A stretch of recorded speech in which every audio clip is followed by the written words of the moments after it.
Welcome again, ladies and gentlemen, to another edition of the Bulldog Chronicles. Today, we have a very special guest. Some of you know him, some of you may not know him. I got a chance to get to know him. We have Willie Totten. Coach Totten, thank you for joining me today. Hey, my pleasure.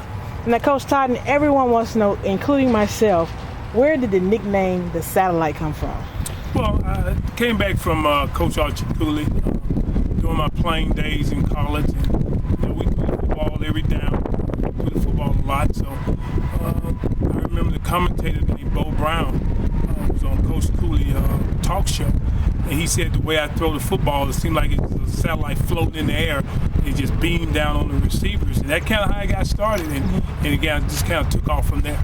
Now, growing up, you grew up from a small town in Mississippi. Now, was football your first love or your first choice to play?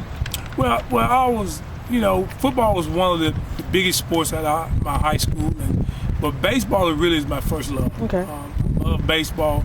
I played third base and I did a little pitching. But I had a good arm. Football was pretty much my secondary sport. When I got to college and I had to make a decision whether I was going to play baseball or play football, and I was on a football scholarship, so that kind of made the decision for me there. Now, most people don't know you attended Mississippi Valley State. Yes. And you were a teammate with Jerry Wright.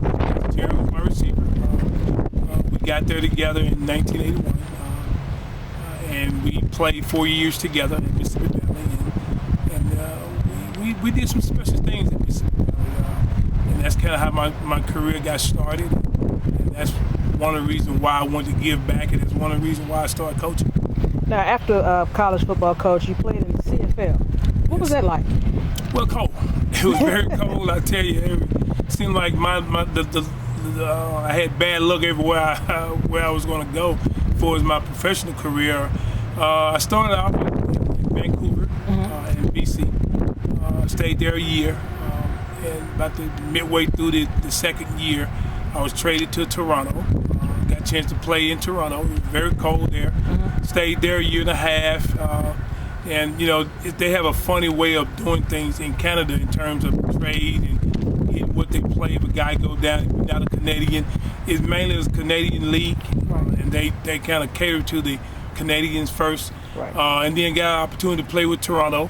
Then I had an opportunity to play with the Buffalo Bills after I left Toronto. So you're looking at Toronto and you're looking at Buffalo. Both those stops was very, very cold. Now, Coach, the NFL and the CFL, are they the same rules? Because I noticed the CFL, the goalposts are a little further up than with the NFL. The rules are different. You play with 12 minutes in the Canadian League. Also, you play with a wider field. And you can have five guys moving at one time. So the rules are a little different. But it's football. A bigger field, smaller football. Those are some of the difference in the two sports. Now, Coach, you were inducted into the College Football Hall of Fame. You ever think that, you're being inducted into the College Football Hall of Fame? What was that like? Well, that was a dream come true.